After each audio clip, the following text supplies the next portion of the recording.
Resulullah Cenab-ı Allah'ın çağıracağına kulumuz diril olsun. İyidiler, istiler, terder, eskiler, kapalı, sahigeler, üstüler. Ağaçın neydi, bir Huday bilecek bir kavlu, garip canı, solu damlı çölüdüzü, Allah canım yalvardım, yakardım, yaşalım, bir yüreğim tavatladım kadi. Ağaçın garip canı boynunun atıldı yatıverdi. Ağaçın neydi, hol garip canı.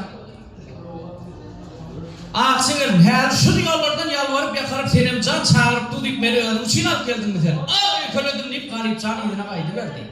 Ağaçın yaman öldüğünün minnettarı ne Ey gidiverir diyemiş ya oğlum nerede diyendir. Ya Irak'tan bağdap gelecek oluyordur deyip. Yatacak yerlerine oynaştık bir görde kalip canım koyunu işte. Gözden yutup bir kıraçtan Irak geçene kadar.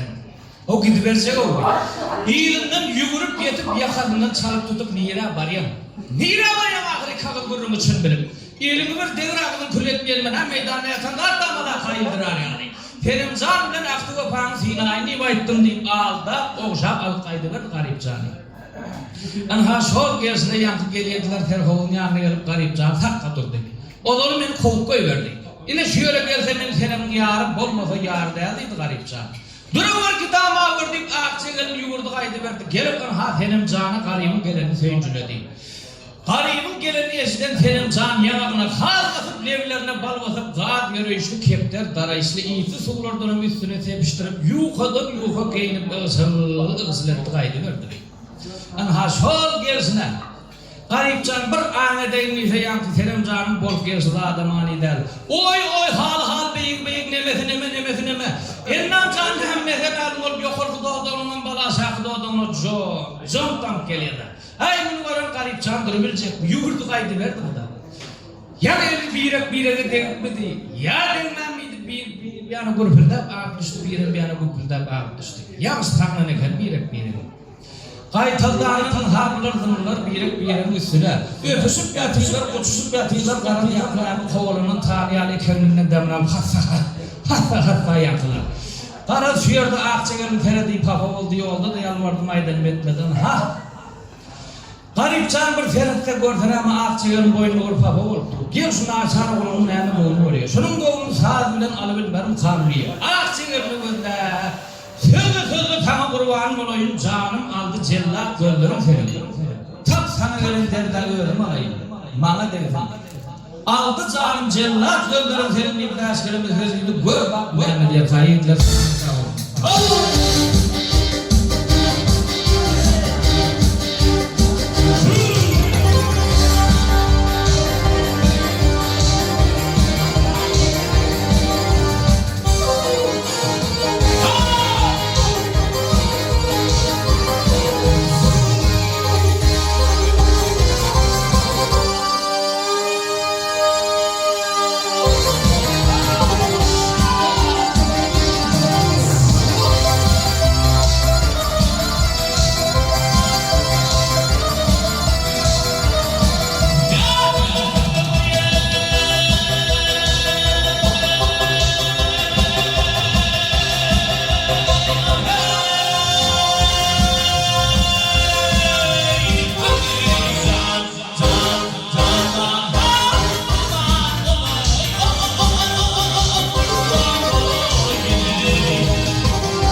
Milli